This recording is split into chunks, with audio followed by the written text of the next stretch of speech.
নবীজি আবার বুঝতে পেরেছেন আর 1 সেকেন্ড সময় নাই, সব ষড়যন্ত্র বুঝতে পেরেছেন, সব ষড়যন্ত্র কমপ্লিট।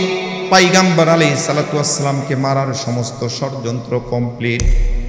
আল্লাহর পয়গম্বর আস্তে করে একটা মেসেজ সেন্ডিং করলেন, আল্লাহকে জানায় দিলেন, ওগো আল্লাহ,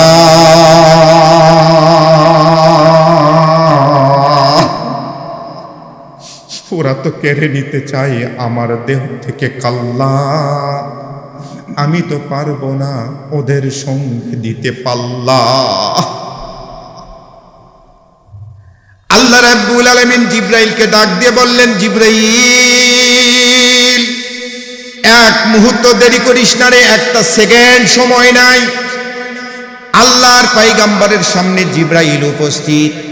রব্বে কারীমের পক্ষ থেকে, আল্লাহ রাব্বুল আলামিনের পক্ষ থেকে জিবরাইল পয়গম্বরকে জানাই দিলেন, ওগো পয়গম্বর, বিচলিত হবেন না, কিং কর্তব্য বিমূঢ় হবেন না, হতবিম্ব হওয়ার কোনো কারণ নাই।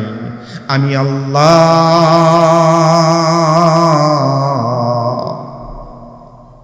কিয়ামত পর্যন্ত আপনারে বানাইছি আপনার উম্মতের জন্য মাঝি আর মাল্লা।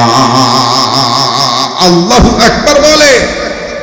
1 মুহূর্ত দেরি করবেন না, সামনের দিকে কষা একটা দৌড় দেন। আল্লাহ রাব্বুল আলামিন ইচ্ছা করলে পয়গম্বর আলাইহিস সালাতু ওয়াস সালাম ঈসা আলাইহিস সালাতু ওয়াস সালামের মতো উপরে উঠাই নিতে পারতেন, কিন্তু না না, ঈসা আলাইহিস সালাতু ওয়াস সালাম ছিল একটা গোত্রের নবী, একটা এলাকার নবী।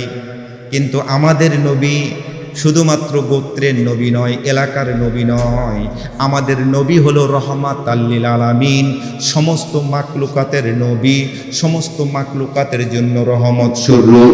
চিৎকার করে একটু বলুন সুবহানাল্লাহ।